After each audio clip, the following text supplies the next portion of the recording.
据欧盟委员会主席冯德莱恩透露，中欧领导人会晤将在12月举行，届时他将与欧洲理事会主席米歇尔一同来华参加。自去年底疫情结束后，中欧高层互动逐步恢复并稳步推进。若中欧领导人会晤这一双方最高级别的对话机制重启，将对稳定重要但复杂的中欧关系起到怎样的关键作用？来看报道。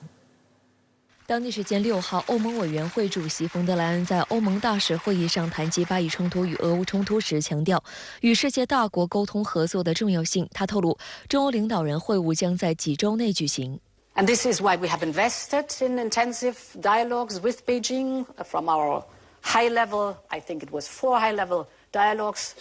now to the upcoming EU-China summit that we will have in a couple of weeks. So cooperation with China on global issues is possible, and it is happening. 冯德莱恩表示，在动荡的时局下，欧洲更应该聚焦关键关系，而中国正是其一。 Our relationship with China is one of the most intricate and important anywhere in the world, and how we manage it will be a determining factor for our future economic prosperity and national security. In these turbulent times, there is strong need for strategic stability in how we deal with China. 据悉，中国欧盟领导人年度会晤机制是中欧双方最高级别的政治对话机制和定期会晤机制，始于1998年。历次会晤涉及的议题涵盖政治、经济、文化、社会等各个领域。一般来说，中国国务院总理代表中方与会，欧盟方面则由欧洲理事会和欧盟委员会负责人作为代表与会。去年4月，第23次中欧领导人会晤以视频方式举行，今年的会晤则有望成为4年来首次线下会晤。 目前，中方尚未宣布相关安排。就冯德莱恩本人来说呢，这也是他年内第2次访华，这也凸显了是说欧盟目前对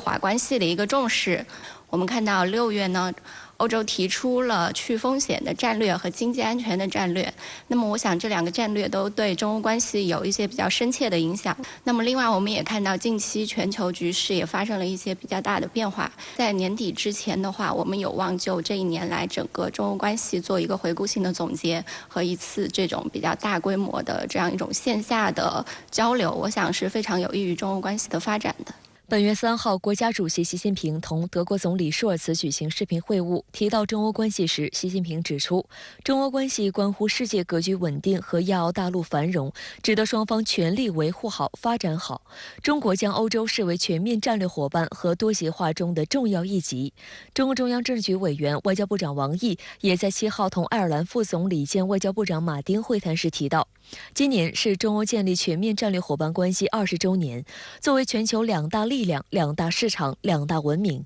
中欧合作大于竞争，机遇多于挑战。 外界注意到，近期中欧高层互动颇为频繁，已在战略、经贸、环境与气候、数字等多层面展开对话。9月，中共中央政治局委员、国务院副总理何立峰与欧盟委员会执行副主席东布罗夫斯基斯在京共同主持第10次中欧经贸高层对话。10月，王毅在京同欧盟外交与安全政策高级代表博雷利举行第12轮中欧高级别战略对话。而在第3届“一带一路”国际合作高峰论坛期间，也有包括法国、希腊、爱尔兰、匈牙利在内的多位欧洲领导人及要员访华。 实际上，自2022年下半年至今，中欧关系就开启了全面修复企稳的重要时刻。先是舒尔茨携多名德企高管访华，紧接着西班牙首相桑切斯、法国总统马克龙也相继对中国进行国事访问。冯德莱恩还与马克龙联袂访华。英国《金融时报》此前评论称，欧洲与中国互相表达了善意，但双方也坚持了各自的原则。长期观察中欧关系的人士指出，中欧关系复杂且面临不小挑战，欧洲对华的心态也非常矛盾。近年来，欧洲对华坚持伙伴、竞争者、制度性对手的3重定位，在欧方有需要的领域寻求与中方合作，但在去风险的错误导向下，欧方又同时陷入认知偏差，企图遏制中国发展。例如，今年早些时候，欧盟委员会发布经济安全战略，旨在增强欧洲在关键领域的独立性，削弱中国等系统性竞争对手的能力。9月，欧盟宣布正式对中国产电动汽车发起反补贴贴调查。上月，欧盟又开列关键技术清单，确定中国在人工智能、半导体技术、量子计算和生物技术4个领域严重威胁欧洲经济安全。作为欧盟内部对华强硬的代表，冯德莱恩也表现出矛盾并极力寻求平衡的心态。他一方面反对与中国脱钩，但提出对华去风险。值得一提的是，对华去风险的说法后来也被美国等多次引用。而在最新讲话中，尽管冯德莱恩毫不讳言地指出欧盟与中国存在明显的竞争关系，但他同时强调，这种竞争可以是建设性的，而不是对立的。We must recognize that there is an explicit element of rivalry in our relationship. But this rivalry can be constructive, not hostile.